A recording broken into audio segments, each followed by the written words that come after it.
अस्सलाम वालेकुम नाज़रीन, आप देख रहे हैं प्रोग्राम दो टोक। मैं हूं किरण नाज। हुकूमत गिराना अमरीकी साजिश थी, नहीं ये जनरल बाजवा की साजिश थी, फिर नहीं ये नवाज़ शरीफ की साजिश थी, फिर ये मोहसिन नकवी की साजिश थी, नहीं 2 साल बाद लगता है कि सिर्फ जनरल बाजवा की साजिश थी। हुकूमत से बात नहीं होगी, ये इख्तियार है ही नहीं हुकूमत के पास।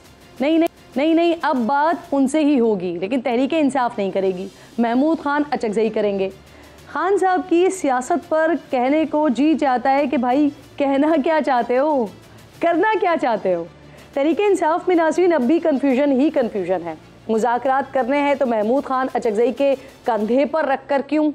क्या महमूद खान अचकज़ई की बात इमरान खान तस्लीम करेंगे जो अपने रहनुमाओं के किए गए मुज़ाकरात मुस्तरद कर देते हैं? मैं समझती हूँ कि अगर मुज़ाकरात शुरू भी हो जाएं तो बेनतीजा ही रहेंगे, क्योंकि हुकूमत तहरीक इंसाफ को कुछ भी देने की पोजीशन में नहीं है। क्या हुकूमत इन हलकों को खोलने पर राज़ी हो जाएगी जिन पर तहरीक इंसाफ को एतराज़ है? यकीनन नहीं। अगर ऐसा होता तो ट्रिब्यूनल्स के मामले को लटकाने की कोशिशें न की जाती। इस्लामाबाद की 3 नशिस्तों को ही देख लें तो हुकूमती कमज़ोरियाँ और मजबूरियाँ बड़ी वाज़ेह हो जाती हैं। अगर हलक़े खुले तो हुकूमत शायद न रहे।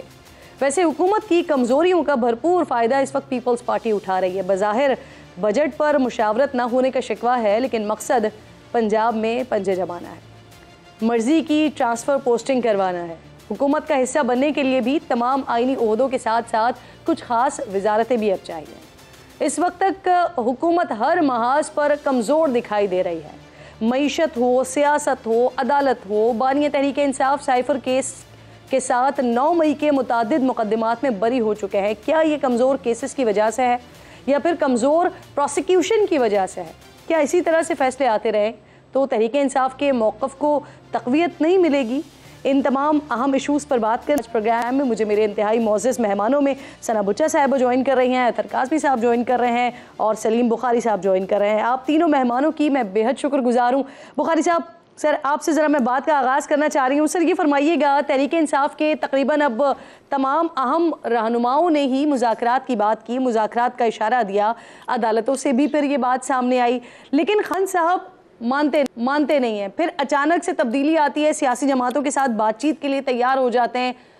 कैसे हो रहा है, क्या हो रहा है? क्या जो इत्तेहादी हैं उनके वो दबाव डाल रहे हैं कि मुज़ाकरात किए जाएं? बहुत शुक्रिया आपका किरण, आपने याद किया अपने प्रोग्राम में। गुजारिश ये है कि ये मुज़ाकरात का जो मिसनोमर है इसने बहुत सारे शक व शुबात पैदा कर दिए हुए हैं। पहली बात तो ये है कि ऑल सेड एंड डन अभी भी खान साहब का जहाँ तक ताल्लुक़ है वो मेन स्ट्रीम पॉलिटिकल पार्टी से मुज़ाकरात करने का अभी भी उसके लिए तैयार नहीं है। उन्होंने 2 टोक अल्फाज में महमूद अचकज़ई को बता दिया है और आपने सुना होगा कि महमूद अचकज़ई साहब ने भी बड़े हल्के से अंदाज में कहा है कि देखिए नून लीग तो मेरे साथी हैं, पीपल्स पार्टी भी मेरे साथी हैं, नाम लेके उनकी क़यादत का। तो वो भी गुमगू की कैफियत से 2-4 हैं। अब मुज़ाकरात जो है इसकी बात तो बहुत देर से हो रही है, लेकिन ये किससे होने हैं उसकी थोड़ी सी तारीख अगर आप मुझे इजाज़त देंगी। पहले तो ये कि खान साहब और उनकी सारी पार्टी का मौक़िफ़ ये था कि इन चोरों डाकुओं से, यानी 3 मेन स्ट्रीम पार्टीज़ से, पीपल्स पार्टी और नून लीग और MQM से तो बातचीत का कोई सवाल ही पैदा नहीं होता। इसमें पहले एक चौथा एलिमेंट भी था जिसका नाम मौलाना फजल रहमान की JUI है, लेकिन वो अब डीज़ल नहीं होता है, अब यहूदी एजेंट नहीं होता है, तो मुश्तरका मफाद की खातिर एक दूसरे के साथ उन्होंने हाथ मिला लिया है। तो वो उनका ख्याल ये था, बल्कि यहाँ तक उन्होंने कहा कि इनसे मुज़ाकरात करने से बेहतर है कि मैं ख़ुदकुशी कर लूँ या मैं मर जाऊँ। तो बातचीत करने के लिए PTI की लीडरशिप ना पहले सिंसियर थी ना अब सिंसियर है। वजह उसकी ये है कि PTI बात करना चाहती थी और ख़ान साहब ख़ास तौर से बात करना चाहते थे फ़ौजी क़यादत के साथ, यानी मिलिट्री इस्टेब्लिशमेंट के साथ। फिर जब उनसे बात नहीं बनी तो उन्होंने कहना शुरू किया कि नहीं, मैं एक मुलाकात चाहता हूँ आर्मी चीफ़ के साथ। जब उसका भी साफ 2 टोक लफ्ज़ों में जवाब दे दिया गया कि ऐसा नहीं हो सकता, तो उसके बाद फिर उनका एक इंटरव्यू आपको याद होगा जिसमें उन्होंने कहा कि मैं तो मुलाकात की ख्वाहिश कर करके थक गया हूँ। तो अब ये मुज़ाकरात जो हैं वो अगर इत्तेहादियों के कहने पर हो रहे हैं तो आपको मैं याद दिला दूँ कि खान साहब की तरफ से जब 2-3 मरतबा कोशिश हुई मुज़ाकरात की, जिसमें शाह महमूद कुरैशी साहब थे, असद उमर थे और सीनियर क़यादत थी जिन्होंने हुकूमत के साथ, उस वक्त की PDM की हुकूमत के साथ भी और उससे पहले नून लीग और उनकी जो मुश्तरका एक PDM बनी थी उसकी क़यादत के साथ भी मुज़ाकरात शुरू भी कर दिए थे। लेकिन जो ही वो ये कह के वहाँ से उठते थे कि अच्छा अब हम PTI के पास जाके आपको इसकी तस्दीक करेंगे तो फिर वो कभी पलट के ना करने के लिए भी नहीं आए। तो एक ट्रैक रिकॉर्ड जो है वो ये है। ऐसी सूरत में दूसरी पार्टियों के पास भी अब लम्हा फिक्रिया है, वो बात तो करते हैं कि हम मुज़ाकरात करना चाहते हैं। मेरे ख्याल से नून लीग की सारी क़यादत ने कहा, नवाज शरीफ ने कहा, शहबाज शरीफ ने कहा और राना सनाउल्लाह ने कहा। दूसरी तरफ अगर हम देखें तो आसिम जरदारी ने कहा, उनके बेटे बिलावल भुट्टो जरदारी ने कहा, उनकी दीगर क़यादत के लोग जो हैं वो भी कहते रहे कि आइए, हत्ता कि एक स्टेज ऐसी आई इलेक्शन के बाद, अगर आपको याद हो, कि पीपल्स पार्टी ने ऑफर की कि आइए हम मिलकर हुकूमत बना लेते हैं क्योंकि आप सिंगल लार्जेस्ट पार्टी ऐसे ही है। तो वो ना बिलीव करते हैं पार्लियामेंट में। शहबाज शरीफ साहब ने कहा कि आप अपना मैंडेट लेकर आ जाएं, आप हुकूमत बना लें। जी वो सब याद है, वो नहीं करना चाहते इनके साथ, इसलिए कि वो आखिरी जुमला कह लूँ, इसलिए कि आपको याद होगा इलेक्शन के बाद से बानी PTI का पैगाम लेके PTI की क़यादत बाहर आई थी, ना हुकूमत चलने देंगे, ना पार्लियामेंट चलने देंगे, कुछ भी चलने नहीं देंगे। तो इस माइंड सेट के साथ फिर आप मुज़ाकरात की गुंजाइश कैसे देखते हैं, ये मेरी समझ से बालातर है। जी सही। सना बच्चा साहिबा, ये मुज़ाकरात की इजाज़त या मुज़ाकरात का इंदिया देगा कौन? क्या महमूद खान अचकज़ई साहब मुज़ाकरात की इजाज़त देंगे, इमरान खान साहब मुज़ाकरात की इजाज़त देंगे? इजाज़त कौन देगा? इजाजत देने वाले इजाजत देते हैं जी, और इजाजत देने वाले इजाजत देंगे तो ही कुछ होगा। लेकिन मेरा ये ख्याल है कि हमने सबने मिसरीड किया इमरान खान साहब को और उनकी पॉलिटिक्स को। हम उस वक्त शौक पे चले जाते थे जब वो पता नहीं कौन से मुल्क की कौन से सरहद मिला देते थे, हम कहते थे oh God he doesn't even know his geography. फिर हम कहते थे इमरान खान साहब को अपना मुंह बंद करना नहीं आता, ये जस्ट स्लिप ऑफ टंग, बहुत सारी ऐसी बातें कर जाते हैं। फिर हम कहते थे वो डीजल क्यों कहते हैं मौलाना फजल रहमान साहब को। फिर हमने कहा था अचकज़ई साहब का कितना मजाक उड़ाते हैं। तो हम सब ने बड़ा क्रिटिकली इमरान खान साहब की पॉलिटिक्स को देखा है और किसी ने भी ये एक्सपेक्ट नहीं किया था कि इमरान खान साहब इतना अरसा जेल में इस कदर तरीके से गुजारा कर लेंगे। उसके अलावा ये कि वो फिर 8 फरवरी को मैदान में आ जाएंगे PTI, और उनके सारी टॉप लीडरशिप जो थी वो जेलों में थी, लेकिन इसके बावजूद PTI को वोट पड़ा, और PTI को वोट पड़ा और उनको वोट नहीं पड़ा जो कि लंदन से माशाल्लाह तशरीफ लेकर आए थे, उनको वोट नहीं पड़ा। तो ये जो उनका एक मैनिफेस्टो है या जो भी उनका एक मैंडेट है कि वो आवाम को शॉक देते रहना चाहते हैं और एक बिगड़े हुए बच्चे की तरह अपनी बात को मनवा लेते हैं। मसला सिर्फ ये है कि बिगड़े हुए बच्चों को थोड़ी जी ही इज वेरी कैरिज्मेटिक और वो बहुत ज्यादा, मगर वो चाहते हैं कि बस मामला उन्हीं के अराउंड जो है वो सर्कल करता रहे। नार्सिसिस्ट क्वालिटीज तो उनकी है ही। लेकिन देखिए अब आप देखिए उनके पास ऑप्शंस क्या हैं। अब वो मुज़ाकरात की अगर बात भी करें, अगर कोई उनसे मुज़ाकरात की बात करे, वैसे तो ये बात कोई कहेगा नहीं कि आप पहले हमारा मैंडेट वापस करें, कि आपको वो मैंडेट वापस क्यों करेंगे। आप देख लीजिए तारिक फजल चौधरी साहब हों, खुर्रम साहब हों, ये अंजुम अकील साहब हों, ये 3 लोग जो गए इलेक्शन ट्राइब्यूनल के सामने, तारिक जहांगीरी साहब पर उन्होंने नेपोटिज्म का इल्जाम लगा दिया। उसके बाद शकूर पराचा साहब एक साबिक जज हैं, उनके लिए एक नया कोर्ट ट्राइब्यूनल बन गया। मतलब PMLN ऐसी हरकतें करती है कि वो फिर सबको शाकी कर देती है, और कोई सिंपैथी वोट या कोई थोड़ी बहुत जो सही समझ रखता है वो उन लोगों की तरफ देखने लगता है जो आज बात कर रहे हैं सिविलियन सुप्रीमेसी की। तो जो लोग सिविलियन सुप्रीमेसी के साथ खड़े हैं वो उनकी बात से अपना बात को मना लेते हैं, और इसीलिए हम समझते हैं कि थोड़ा सा यहाँ पे इसलिए लगता है कि यार कल तक तो इमरान खान के क्रिटिक्स थे भाई, हम इमरान खान के क्रिटिक आज भी हैं, उसकी पॉलिटिक्स के क्रिटिक आज भी हैं, लेकिन अगर अवाम ने उनको मैंडेट दिया है और आपने उस पर डाका डाला है और इस कदर भोंडे तरीके से डाला है और इस कदर भोंडे तरीके से छुपाने की कोशिश कर रहे हैं, तो इससे किसी को कोई फायदा नहीं होगा। और आप देखिए मुज़ाकरात नहीं हो सकते, ना उनको मैंडेट वापस होगा, क्योंकि मुज़ाकरात करने वाले जानते हैं कि अगर इमरान खान साहब वापस बाहर निकल आए तो वो किसी को नहीं छोड़ेंगे, और जो बाहर बैठे हुए हैं वो ये समझते हैं कि अगर इमरान खान साहब को अगर उन्होंने बंद रखा तो दूसरे जो हैं उनको नहीं छोड़ेंगे। तो मतलब ये कोर्ट सेटल करने वाला मामला है। अब 80 लोगों को आप कल एक रैली पर आपने 80 लोगों पर पर्चा डाल दिया है, शोएब शाहीन साहब समेत। मतलब आप 80 लोगों को एक जगह इकट्ठे नहीं होने देते, उनको आप चार दीवारी में कॉन्ग्रेगेशन नहीं करने देते, आप उनके ऊपर दहशतगर्दी के मुकदमात लगाते हैं, फिर आप इतना भोंडा केस बनाते हैं साइफर का जिसमें जस्टिस हसन ज़ुल्फ़िकार ने पहले से फैसला लिखा होता है। मतलब आप कोई चीज तो ठीक कर देते।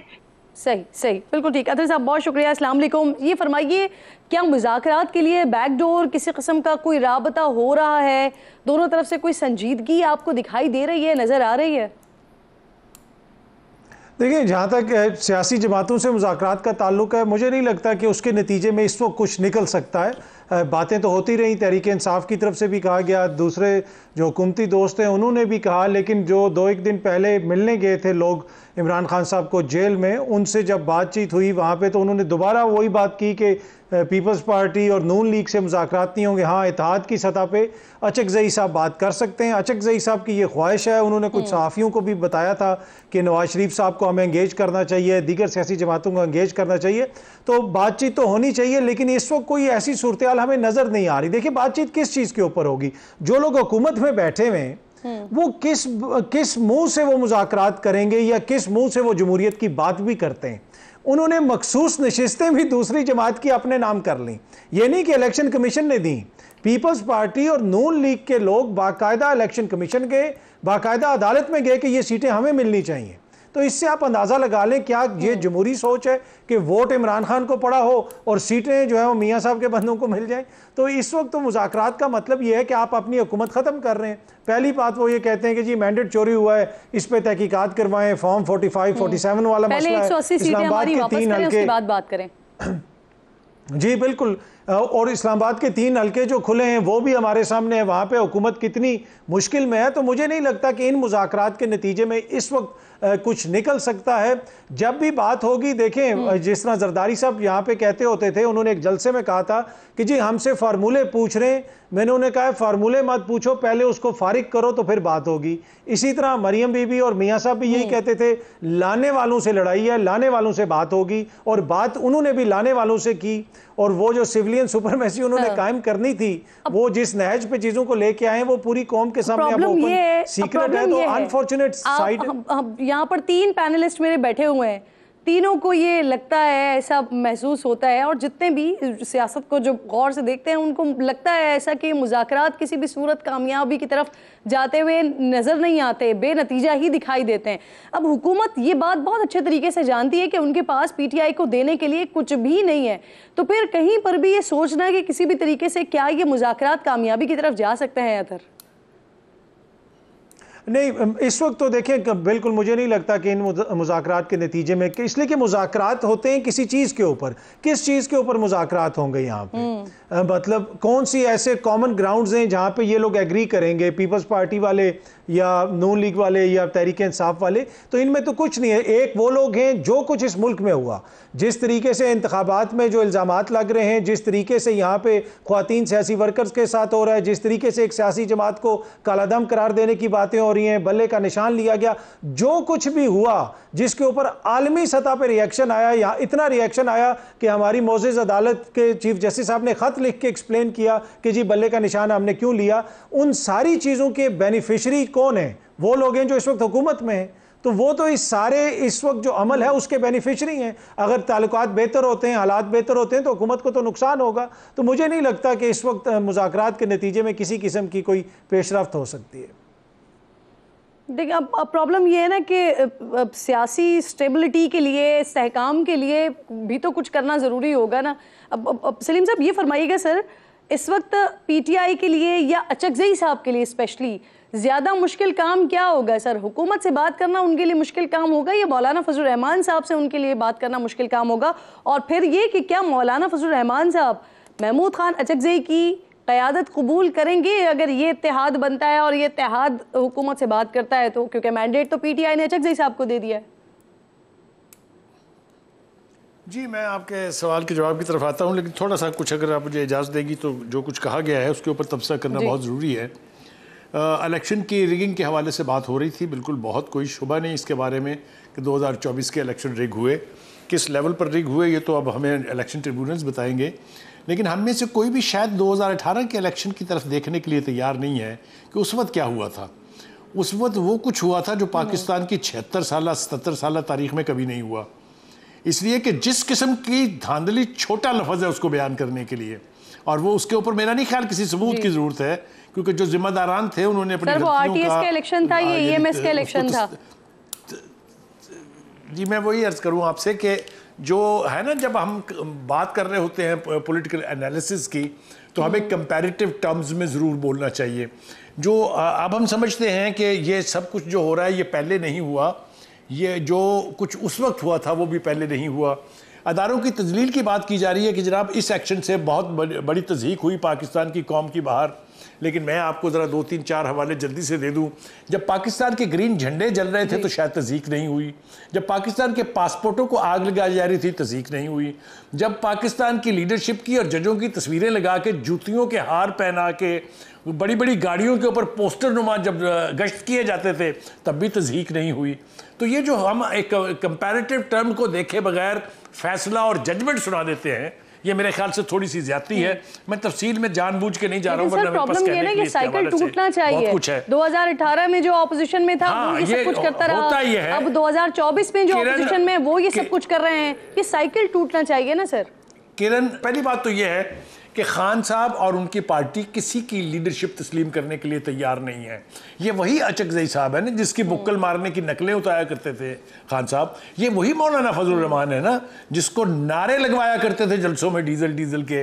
ये क़यादत अब कैसे कबूल हो गई है? मुझे तो मौलाना साहब की भी समझ नहीं आती कि भाई साहब आपको क्या हो गया है कि आपको याद नहीं है किस किस्म की ज़िल्लत आपको उठानी पड़ती थी। तो एनीवे, ये वक्ती, ये जो हर तरफ से मुज़ाकरात की बात आ रही थी ना, 3 स्टार 2 जनरलों ने कहा कि हमारे से कोई तवक्को न रखे, सियासतदानों के साथ मुज़ाकरात करें। चीफ जस्टिस ने भी यही कहा। उसने कहा ठीक है आप जो कुछ कह रहे हैं के कोर्ट से तो ये बॉल निकल गई ना आगे, उन्होंने तो अपना मैंडेट दे दिया महमूद खान अचकज़ई साहब को। अब सवाल ये है कि क्या महमूद खान अचकज़ई साहब मौलाना फजलुर रहमान साहब को मना लेंगे और वो इनकी क़यादत को कबूल कर लेंगे? देखिए, ये भी शायद हो जाएगा, लेकिन आप उसका क्या करेंगे कि मुज़ाकरात की ऑफर देने के 48 घंटे के अंदर अंदर खान साहब अपनी वापस पोजीशन पर चले गए कि पीपल्स पार्टी, नून लीग और मुत्तहिदा से तो बातचीत नहीं हो सकती, तो फिर किससे बात करेंगे आप? तो आप कह रहे हैं ये भी हो जाएगा, ये भी हो जाएगा। यही सवाल अगर मैं सना साहिबा के सामने रखूं, सना साहिबा, ये वाकई ये इतना इजीली हो जाएगा? महमूद खान अचकज़ई साहब के लिए मौलाना साहब से बात करना इतना ही आसान होगा और मौलाना साहब के लिए महमूद खान अचकज़ई की क़यादत को कबूल करना भी इतना ही आसान होगा?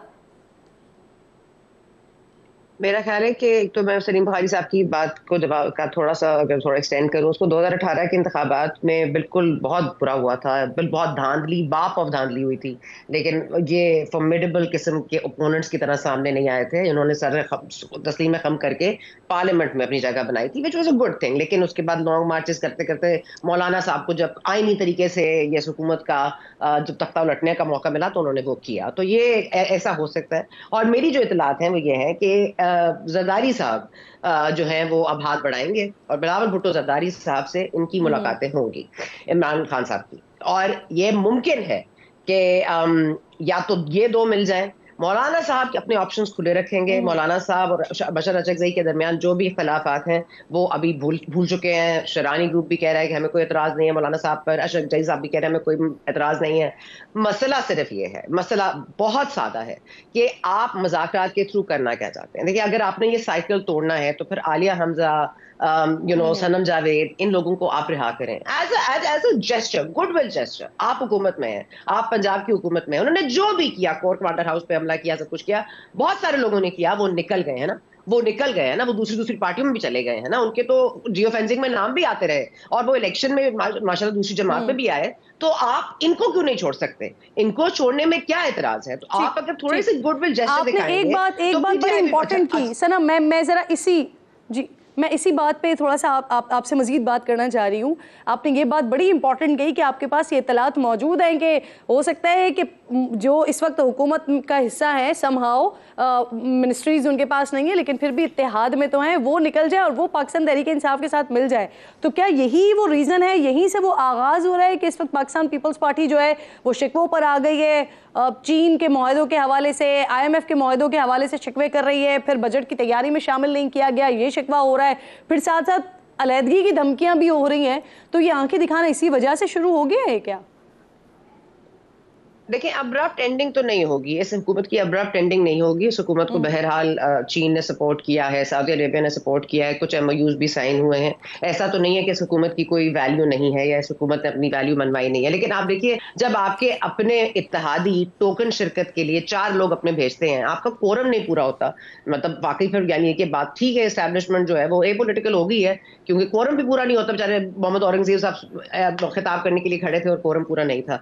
तो ये मैं आपको कह रही हूँ कि बिल्कुल ये होगा कि मेरा ये ख्याल है कि इमरान खान साहब यहां तक आएंगे कि मैं बिलावल से बात करूं, और बिलावल से 4-5 मुलाकातों के बाद शायद बजट भी मंजूर हो जाए, इस असना में 4-5 महीने और गुजर जाएं, फिर ये मुमकिन है। और मेरी इतलात बहुत जो है वो ये है कि यहां तक तो खान साहब मान गए हैं कि वो बिलावल से मुलाकात करने को तैयार है। सही। अब आपको लगता है अतर कि पीपल्स पार्टी बजट मंजूरी में साथ दे देगी हुकूमत का? देखें, पीपल्स पार्टी की जो इस वक्त की सियासत है, मेरे ख्याल में इससे ज़्यादा आवाम के शौर की तौहीन हो नहीं सकती। ये बजट जो है किस मुल्क में, यूगोस्लाविया में बन रहा था, पीपल्स पार्टी वाले पहले किधर थे? इनको बजट पे क्या एतराज़ है? इनको किसी एक्स्ट्रा टैक्स पे एतराज़ है? आपको इन्होंने बताया कि जी बजट की ये शिक है, इस पर हमें एतराज़ है। तो और इसी तरह हत्के इज़्ज़त का जो बिल आया था पंजाब में, वो इनके गवर्नर को गया, गवर्नर साहब ने वापस नहीं भेजा, बल्कि छुट्टी पे चले गए और मुकाम गवर्नर साहब ने उस पर दस्तखत कर दिए। तो पीपल्स पार्टी बुनियादी तौर पे आवाम के शऊर की तौहीन कर रही है, एब्सोल्यूट कॉन्टेम्प्ट शो कर रही है लोगों को। वो ये समझते हैं कि ये अभी भी 80 और 90 की दिहाई है कि आज जो है हम ये बात कर देंगे, कल वो बात कर देंगे। ऐसी बात नहीं है। जो कुछ इस वक्त हो रहा है, चाहे वो बजट आ रहा है, उसमें भी पीपल्स पार्टी उतनी जिम्मेदार है। इस वक्त जो ख्वातीन सियासी वर्कर्स के साथ हो रहा है, उसमें पीपल्स पार्टी उतनी ही जिम्मेदार है। जो इस वक्त सेंटर में हो रहा है, जो माशी हालात है, पीपल्स पार्टी ने अभी तक कोई एतराज बताया कि इस बजट से उनको एतराज क्या है? तो उसमें एक एतराज तो 2 दिन पहले नबील गबोल साहब प्रोग्राम में मौजूद कि एक एतराज तो हमारा ये भी है कि जो सैलरी क्लास के ऊपर टैक्स लगाया गया है मजीद, तो ये भी हमारे एतराजात में शामिल है। जी, तो फिर उनसे कह दें कि वो ये बजट ना मंजूर करवाएं। मैं वही अर्ज कर रहा हूं ना कि ये बजट इधर ही बन रहा था ना, इसी जहां पे जो सेनेट की फाइनेंस कमेटी है उसका कौन सरबराह है? जो पार्लियामेंट के अंदर कमेटीज हैं उनमें कौन लोग बैठे हुए हैं? इसी तरीके से पार्लियामेंट के अंदर जो लोग बैठे हैं वो कौन लोग हैं? क्या इन्होंने हुकूमत से पूछा कि जी बजट कब बन रहा है, किस तरह बन रहा है? आप हमारे इत्तेहादी हैं, हमारे वोट से बजट पास होगा, अदरवाइज तो हुकूमत गिर जाएगी।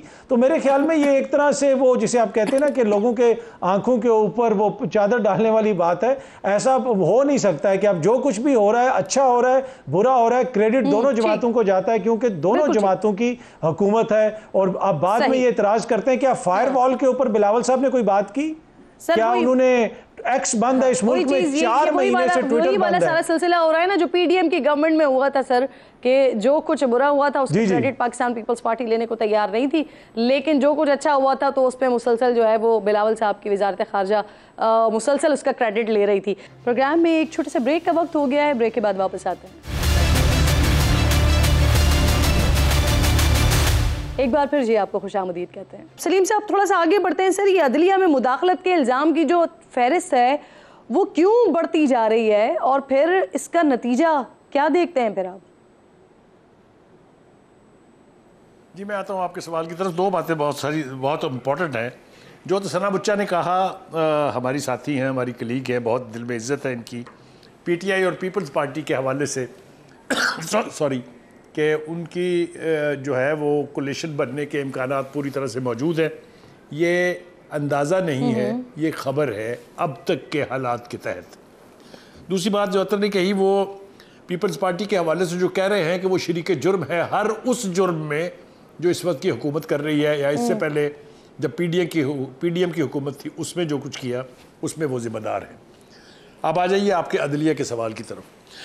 नहीं सर, इससे जब आप ये बात करें तो फिर अपने इस पे भी तजिया दे दें ना, मुख्तसरन बता दें कि बजट मंजूरी में साथ दे देगी फिर पाकिस्तान पीपल्स पार्टी हुकूमत का? पीपल्स पार्टी जो कुछ अब तक ले चुकी है, जी मैं आ रहा हूँ, जी मैं कर रहा हूँ, ये जहां जो कुछ पीपल्स पार्टी अब तक ले चुकी है हुकूमत से और जो कुछ मज़ीद लेना चाहती है इसके लिए आप देख लीजिएगा कि वो बजट मंजूर कराएंगे, साथ मिलकर बाकायदा वोट देंगे। आपने देखा नहीं है कि पहले तो जब बजट इजलास शुरू हो रहा था तो पीपल्स पार्टी उसमें आना नहीं चाहती थी, लेकिन जब 3 सीनियर बंदे गए तो फिर वो सिंबॉलिकली वापस आ गए थे। यही कुछ पंजाब के बजट के वक्त भी उन्होंने किया। तो मेरा ख्याल ये है कि पीपल्स पार्टी वोट करेगी, बजट पास कराएगी, क्योंकि अभी वो पंजाब में स्पेस मांग रहे हैं हुकूमत वक्त से, यानी नून लीग से। वो स्पेस भी उन्हें मिल जाएगी। यहाँ उनके तकाजे कोई ऐसे नहीं है जो पूरे नहीं किए जा सकते। कुछ जगह वो DPOs लगवाना चाहती हैं, कुछ जगह वो कमिश्नर लगवाना चाहती हैं, वगैरह वगैरह। अगर इस तरह की लेन देन की बात है तो ये तय हो जाएगी। तो मुझे नहीं लगता कि खान साहब के बारे में भी मैंने ये तो कह दिया कि मैं सना मुच्चा की खबर से इत्तेफाक करता हूँ, लेकिन वो भी बहुत कड़वा घूंट होगा खान साहब के लिए, क्योंकि अगर इसके अलावा कोई रास्ता निकला तो वो किसी वक्त भी इस पोजीशन से वापस जा सकते हैं। सही, बिल्कुल ठीक। सर अब वो बताइए, अदालत का जो मैंने आपसे सवाल किया था, ये जो इल्जामात हैं इसकी फहरिस्त कैसी तब्दील होती जा रही है अदलिया के हवाले से?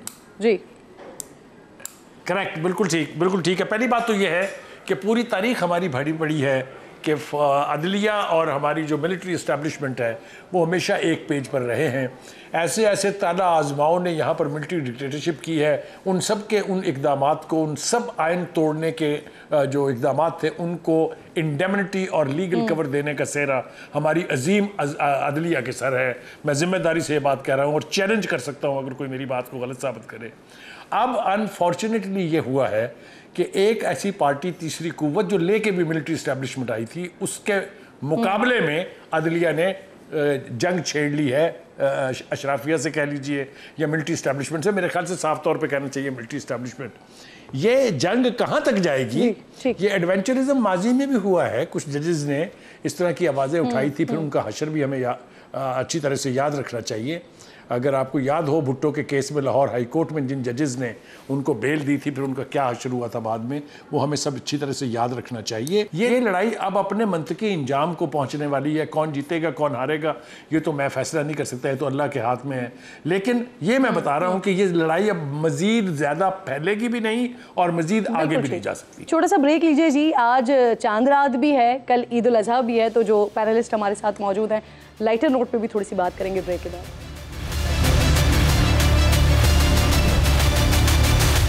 प्रोग्राम में एक बार फिर जी आपको खुशामदीद कहती हूँ। मेरे इंतहाई मोअज़्ज़ज़ मेहमान सना बुच्चा साहिबा, सलीम बुखारी साहब और अतर काज़मी साहब मेरे साथ मौजूद हैं।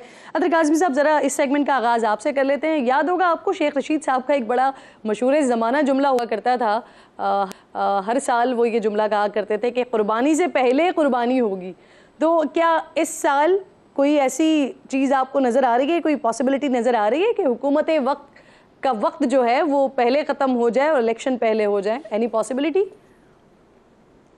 देखिए, इन जनरल सेंस में बात करूंगा कि बहुत सारी चीज़ों का वक्त अब ख़त्म होता जा रहा है। अब यहाँ पे सियासत जो है वो सिर्फ इमरान खान साहब या फिर मियाँ साहब या जरदारी साहब या बिलावल साहब या मरियम बीबी, ये उनके गिर्द नहीं घूम रही है। असल में जो मेन इशू है उसको बहुत सारे लोग समझने की कोशिश नहीं कर रहे कि इस वक्त अवाम क्या वो डेवलपमेंट की बात कर रहे हैं, वो किस चीज़ की बात कर रहे हैं। वो कह रहे हैं जो बात सही है, जो आइन और कानून है उसके मुताबिक होना चाहिए। आज इमरान खान साहब बाहर आएँ और वो आप बैठें पीपल्स पार्टी के साथ, अगर वो शहबाज शरीफ साहब से ज़्यादा इररेलेवेंट ना हो जाएं, उनकी उससे बड़ी कुर्बानी ना हो जाए, तो आप जो मर्जी मुझे कह लीजिएगा। तो ये इस वक्त हम उस दौर से गुजरे हैं जहाँ पे लोग अपने डेमोक्रेटिक राइट्स की बात कर रहे हैं। जिस किस्म की हरकतें इस मुल्क में हो रही हैं, इंतहाई सस्ते बजट वाली जो फिल्म होती है उसमें इस किस्म के होते हैं जी, अदालत को घेर लिया, बंदा उठा लिया, ये इस किस्म की बातें जो है। क्या आपको लगता है कि ये एक संजीदा रियासत चल रही है, एक संजीदा मुल्क चल रहा है? जिस किस्म की बातें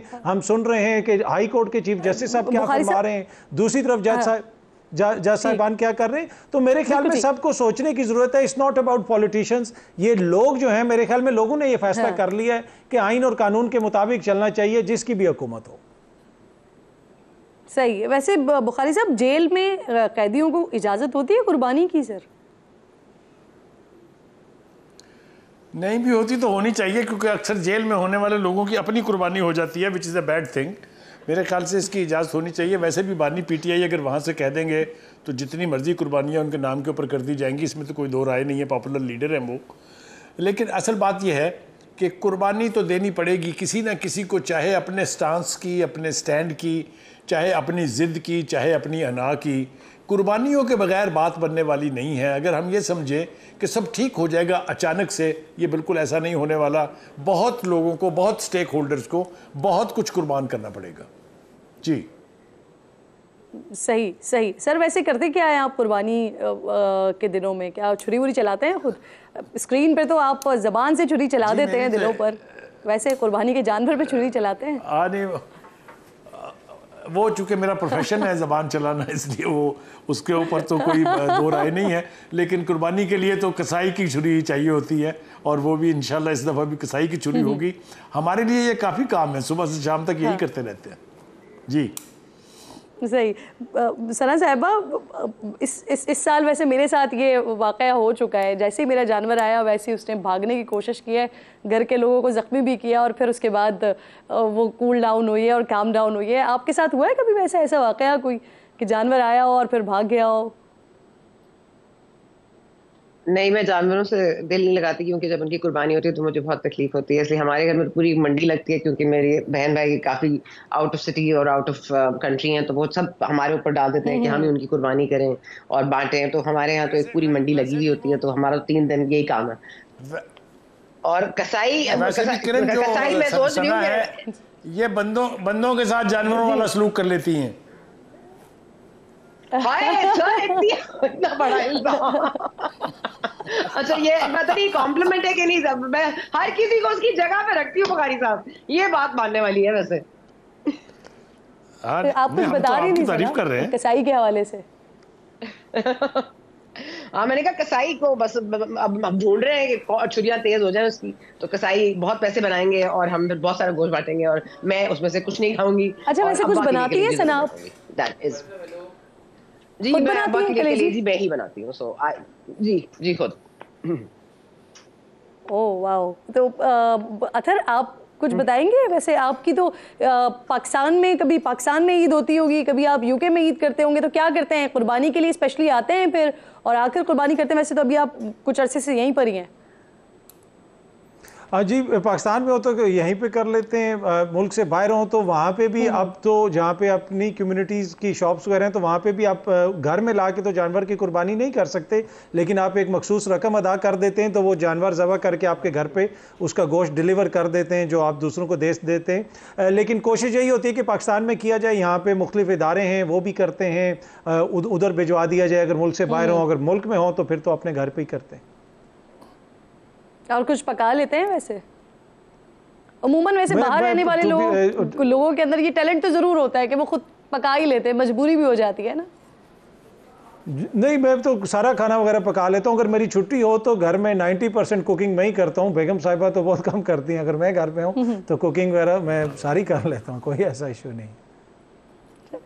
थैंक यू सो मच। कोई लास्ट में बुखारी साहब कोई मैसेज देना चाहें, क्योंकि ऐसे मौके पर हम प्रोग्राम की क्लोजिंग कर रहे हैं कि ऑब्वियसली कल ईद है, तो कोई अगर कोई मुख्तसर मैसेज देना चाहें? जी, मेरा मैसेज यही है, मेरी बड़ी ख्वाहिश है कि ये बात लोगों तक पहुँचे कि आपस की दोस्तियाँ, आपस के ताल्लुकात, आपस के रिश्ते जो हैं उनको सियासत की नज़र ना होने दें। इंसान हम पहले हैं और सियासतदान या सियासतदानों के हमायती हम बाद में। जी